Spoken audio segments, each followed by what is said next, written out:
प्यारे दर्शकों नमस्कार। तारीख है आज 11 अप्रैल 2025, दिन शुक्रवार, हिंदी तिथि चैत्र माह शुक्ल पक्ष चतुर्दशी। आइए नजर डालते हैं हमारे प्यारे राज्य हिमाचल प्रदेश की तमाम बड़ी खबरों पर।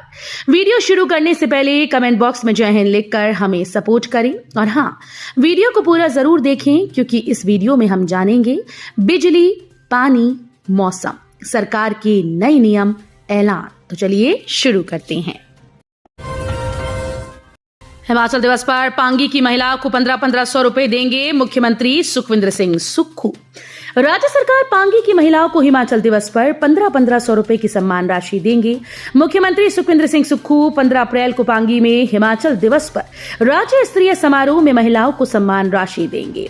इंदिरा गांधी प्यारी बहना सुख सम्मान निधि योजना के तहत सम्मान राशि के लिए सामाजिक न्याय एवं अधिकारिता विभाग ने पात्र महिलाओं की सूची बनाना शुरू कर दिया है। महिलाओं को 1500 रुपए की मासिक सम्मान धनराशि जारी करने की योजना की शुरुआत लाहौल स्पीति जिले के काजा से हुई थी। लाहौल स्पीति की चोटियों पर ताजा हिमपात, प्रदेश के कई भागों में बारिश, ओलावृष्टि। हिमाचल प्रदेश की ऊंची चोटियों पर हल्की बर्फबारी दर्ज की गई, जबकि अन्य कई क्षेत्रों में बारिश के साथ ओलावृष्टि हुई। गुरुवार को जनजातीय जिला लाहौल स्पीति की चोटियों में ताजा हिमपात हुआ, जबकि जिला मुख्यालय केलांग सहित पूरी घाटी में बारिश होने से मौसम सुहावना हो गया। इसके अलावा कुल्लू जिले की ऊंची घाटी के साथ पार्वती और सैंज घाटी में भी जमकर बारिश हुई और ओलावृष्टि हुई। इससे फसलों को नुकसान पहुंचा। वहीं शिमला जिले के कुछ भागों में भी बारिश और ओलावृष्टि हुई। श्रमिकों के बनेंगे डिजिटल कार्ड, प्रदेश में कहीं भी काम कर सकेंगे काम, पहले करवाना पड़ता था पंजीकरण। जिला स्तर पर काम करने वाले कामगारों को प्रदेश के दूसरे जिलों में काम करने के लिए दोबारा पंजीकरण नहीं करवाना होगा। पंजीकरण की प्रक्रिया को सरल और सुगम बनाने के लिए प्रदेश सरकार के दिशा निर्देशानुसार वर्ष 2025-26 में श्रमिकों को डिजिटल कार्ड जारी किए जाएंगे। डिजिटल कार्ड एक बार बनने के बाद कामगारों को दूसरे जिलों में काम करने के लिए दोबारा पंजीकरण नहीं करवाना होगा। डिजिटल कार्ड से वे दूसरे जिले में भी पंजीकृत रहेंगे। साथ ही भवन एवं निर्माण कामगार बोर्ड की ओर से कार्यान्वित की जा रही योजनाओं का भी लाभ आसानी से ले पाएंगे। छात्रों की संख्या के आधार पर हिमाचल में स्कूल मर्जिंग शुरू, आर्ट्स, कॉमर्स और साइंस फैकल्टी में भी होगा बड़ा बदलाव। राज्य सरकार प्रदेश की उच्च व वरिष्ठ माध्यमिक पाठशालाओं में बड़ा बदलाव करने जा रही है। विद्यार्थियों की संख्या के आधार पर स्कूल्स में विज्ञान, कला व वाणिज्य संकाय चलाए जाएंगे। विज्ञान व वाणिज्य संकायों में यदि 10 व इससे कम विद्यार्थियों की संख्या है तो ऐसे स्कूल्स में इन संकायों को मर्ज कर दिया जाएगा, यानी साथ लगते स्कूल्स में वहां के बच्चों को शिफ्ट कर दिया जाएगा। कला, विज्ञान व वाणिज्य तीनों के लिए ये प्रक्रिया अपनाई जाएगी। आतंकी पन्नू ने हिमाचल के सीएम सुक्खू को दी धमकी, शिमला में खालिस्तान का झंडा फहराने वाले को देगा 11 लाख का इनाम। हिमाचल में भिंडरावाले के झंडे लगाने से उपजे विवाद के बाद अब प्रतिबंधित खालिस्तानी संगठन सिख फॉर जस्टिस के संस्थापक गुरपतवंत सिंह पन्नू ने 14 अप्रैल को मनाए जाने वाले संविधान निर्माता भीमराव अंबेडकर की जयंती समारोह पर प्रतिबंध लगाने की मांग की है। अलगाववादी संगठन ने मुख्यमंत्री सुखविंदर सिंह सुक्खू को पत्र लिखकर इसको लेकर चेतावनी जारी की। मामले को देखते हुए पुलिस समेत सभी खुफिया एजेंसी सतर्क हो गई। 14 अप्रैल के अंबेडकर जयंती समारोह के लिए सुरक्षा बढ़ाई जाएगी। हिमाचल के उद्यमियों में असमंजस, कितना लगेगा यूएस टैरिफ, कारोबार पर नकारात्मक असर की जताई आशंका। हिमाचल प्रदेश का सबसे बड़ा औद्योगिक क्षेत्र यूएस टैरिफ को लेकर असमंजस में है। अभी तक ये स्पष्ट नहीं कि कितना टैरिफ लागू होगा। अमेरिका भारत से काफी सामान आयात करता है। अगर ये सामान टैरिफ लगने के बाद महंगा होगा तो इसका भारत के व्यापार पर असर पड़ेगा। बीबीएन से दवाएं, धागा, ऑटोमोबाइल समेत दर्जनों सामान अमेरिका निर्यात किया जाता है।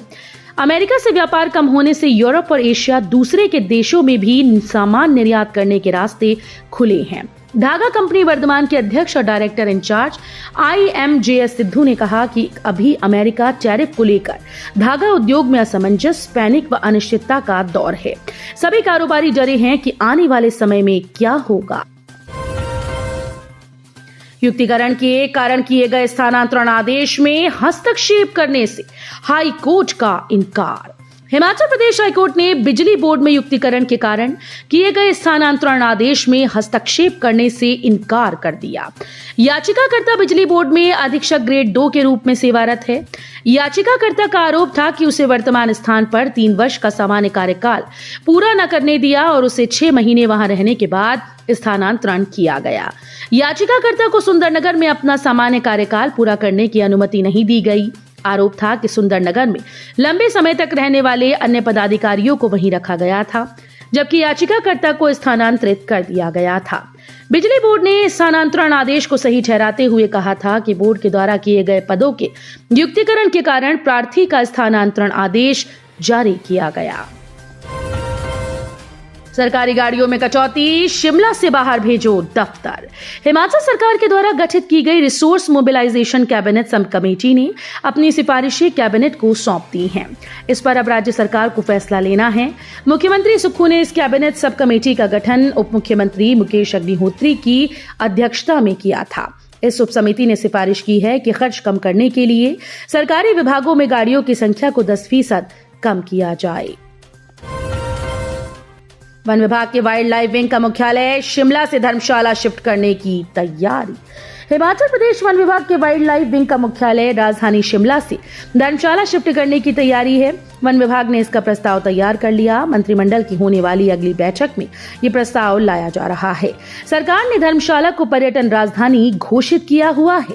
ऐसे में सरकार इस जिले को पर्यटन के लिहाज से विकसित करने में जुटी हुई है।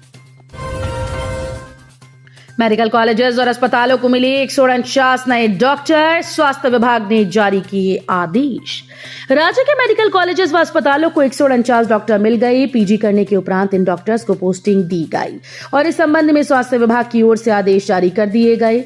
इनमें 73 मेडिकल ऑफिसर विशेषज्ञ हैं, जबकि 76 मेडिकल ऑफिसर विशेषज्ञ वर्ग के हैं, जिन्होंने आईजीएमसी व टांडा मेडिकल कॉलेज से पीजी कोर्स पूर्ण कर लिया है। पड़ोसी ने 5 साल की बच्ची से किया दुराचार, गिरफ्तार। शिमला के क्षेत्र में 5 साल की नन्ही बच्ची के साथ दुष्कर्म की घटना सामने आई। शर्मसार करने वाली बात यह है कि पड़ोस में रहने वाले एक 19 वर्षीय युवक पर मासूम बच्ची से दुष्कर्म करने का आरोप लगा है। यह घटना शहर के सदर थाना क्षेत्र के तहत हुई। इसे लेकर पीड़ित बच्ची की मां ने महिला पुलिस स्टेशन में शिकायत दर्ज कराई। उसने बताया कि आरोपी ने उसकी बेटी को किसी बहाने से बुलाया और उसके साथ घिनौनी हरकत की। गुम हुए एटीएम कार्ड से निकलते रहे पैसे, पूर्व सैनिक को लगी लाखों रुपए की चपत। पूर्व सैनिक के खातों से लाखों रुपए की धनराशि उड़ा ली गई। पूर्व सैनिक का एटीएम कार्ड कुछ समय पहले खो गया था। ऐसे में उस एटीएम कार्ड का दुरुपयोग कर पूर्व सैनिक के बैंक खाते से 8,27,429 रुपए की निकासी कर ली गई। इस खाते में पूर्व सैनिक की पेंशन भी आती है। नादौन में महिला बैंक कर्मचारी ने उठाया ये खौफनाक कदम। प्रेम प्रसंग को लेकर हुआ था विवाद। थाना नादौन क्षेत्र के एक गांव में प्रेम प्रसंग को लेकर हुए विवाद के बाद एक महिला बैंक कर्मचारी ने फंदा लगाकर आत्महत्या कर ली। मृतका हमीरपुर जिले के बड़सर क्षेत्र की रहने वाली थी और नादौन उपमंडल के एक गांव में स्थित बैंक शाखा में कार्यरत थी। वो गांव में ही किराए के मकान में रहती थी। जानकारी के अनुसार महिला ने अपने आशिक पति की गतिविधियों पर नजर रखने के लिए उसकी गाड़ी में चिप लगाई थी। वीरवार को जब वो गाड़ी की लोकेशन ट्रैक करने हुए नादौन के एक गांव में पहुंची तो उसने अपने रिश्तेदारों को भी वहीं बुला लिया। जब महिला ने उस कमरे का दरवाजा खुलवाया जहां उसका आशिक पति और बैंक कर्मचारी एक साथ मौजूद थे तो उसने मौके पर ही पति की लात घूंसों से पिटाई कर दी। तो ये थी आज की फटाफट खबरें। हम मिलेंगे अगले बुलेटिन में, तब तक के लिए धन्यवाद। जय हिंद।